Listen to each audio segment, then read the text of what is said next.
The New Testament.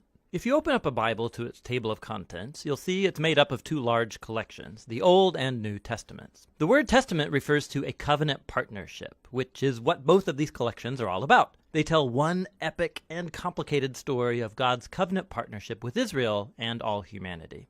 The Old Testament is called Tanakh in Jewish tradition. It's a unified scroll collection of 39 Israelite texts that were over 1,000 years in the making. In contrast, the 27 books of the New Testament all came into existence within 30 to 40 years of each other. They were all written by first-generation followers of Jesus. From an early period, Christian communities began collecting these texts and reading them alongside the Old Testament as one unified story that leads to Jesus. The New Testament begins with 4 narrative books that together are called the Gospel. They tell the story of Jesus of Nazareth's life, death, and resurrection as an announcement of good news. They're followed by a 5th narrative work called Acts of the Apostles. Here, the risen Jesus commissions the apostles, a word that means the sent ones. They're appointed as Jesus' representatives to spread the good news about him throughout the ancient world.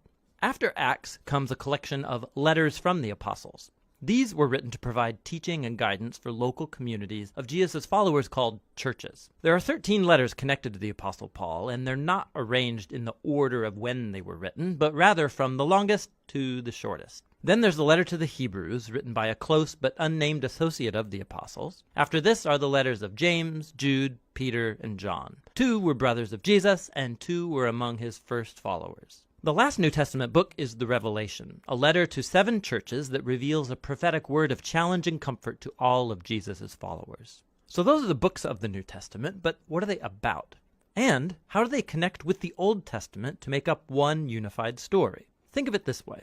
The Bible is one long epic narrative with multiple movements or acts. The Old Testament recounts the first series of acts that give you everything you need to make sense of the story to follow. The core themes and the plot conflict are arranged in design patterns. And then in the New Testament, these are all picked up and carried forward to the story's culmination in Jesus. Let me show you what I mean. The first act is about God and all humanity. God provides a sweet garden temple for humans who are made to be God's partners in ruling the world. But the humans are foolish, and they give in to a dark temptation and rebel against God's wisdom. So they're exiled into a wilderness where they start killing each other. They build cities that spread their selfishness and oppression, leading up to the big bad city of Babylon. But God loves the world and its foolish humans, so he sets in motion a rescue plan by promising the arrival of a new human who will destroy the evil that has lured us into self-destruction. The next act of the biblical story is about God and Israel, and it develops the themes and patterns of the first act. God calls a new humanity out of Babylon into a sweet garden land. Abraham, Sarah, and his descendants, the Israelites. God promises that through them, divine blessing will be restored to all of the nations. Surely these are the new humans that we're waiting for, but the Israelites repeat humanity's rebellion against God, building their own violent cities that lead to self-destruction and another exile in Babylon.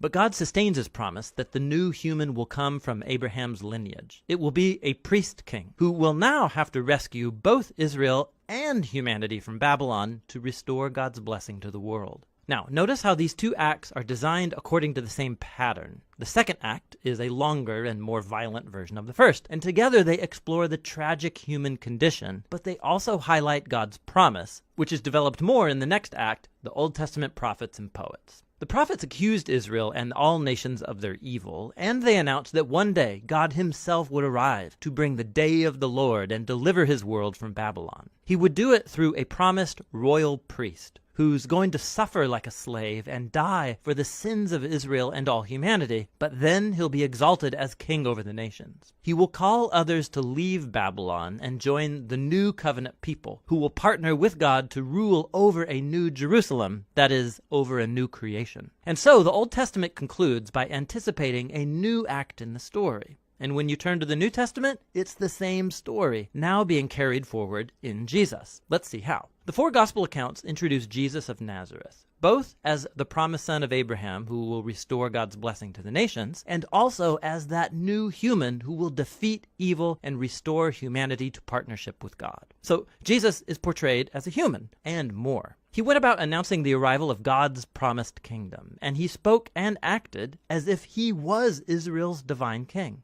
But instead of calling himself king, Jesus referred to himself as the Son of Man, that is, the human one who would act like a servant. The Gospels are making the claim that in Jesus, Israel's God has become the faithful Israelite and the true human that we are all made to be but have failed to be. Jesus' mission was to confront that dark evil that lurks underneath humanity's evil, luring us into selfishness, violence, and death. But how do you defeat that kind of evil? The surprising answer in the Gospels is that Jesus overcame our evil by allowing it to kill him on his paradoxical throne, the cross, where Jesus died for humanity's evil and sin. And it's where he lived out what he taught, that nonviolence, forgiveness, and self-giving love are the most powerful things in the universe. And because God's love for his world is stronger than evil or death, Jesus was raised to new life as the prototype of a new humanity, and this brings us to the story of Acts. Through the Spirit, God empowers Jesus' followers to spread the life and love of Jesus out into the world as they invite people to leave their old humanity and join Jesus' multi-ethnic family, the new humanity. This is where the letters from the apostles fit into the story. Here the apostles address early Christian communities, and they show how the good news about the risen King Jesus changed history and should reshape every part of our lives. They also explained the good news by constantly appealing to stories from the Old Testament and the stories of Jesus, showing us how to see our own life stories as part of the epic biblical story. So all humanity is trapped in a Babylonian exile, but Jesus came to create a new home. We're all living in different kinds of Egyptian slavery to selfishness and sin, but Jesus died as the Passover lamb to liberate us into the promised land. Our old humanity is bound for the dust of death, but Jesus' resurrection opened up a new future for a new humanity. We live here in the current evil age, but through Jesus and the Spirit, a new creation has burst open here and now. And this leads us to the book of Revelation, where the whole biblical story comes together in powerful symbolism and imagery.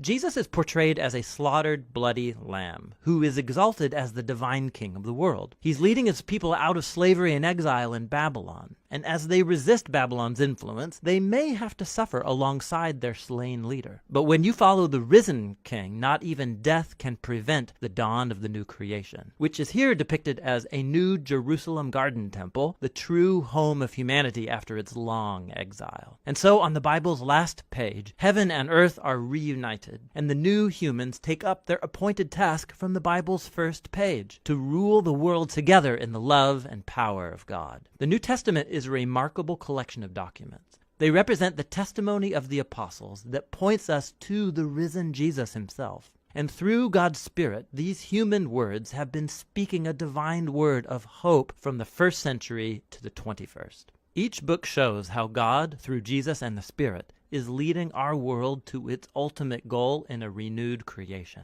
And so the story's end is really the beginning of a new story that is yet to be told. And that's what the New Testament is all about.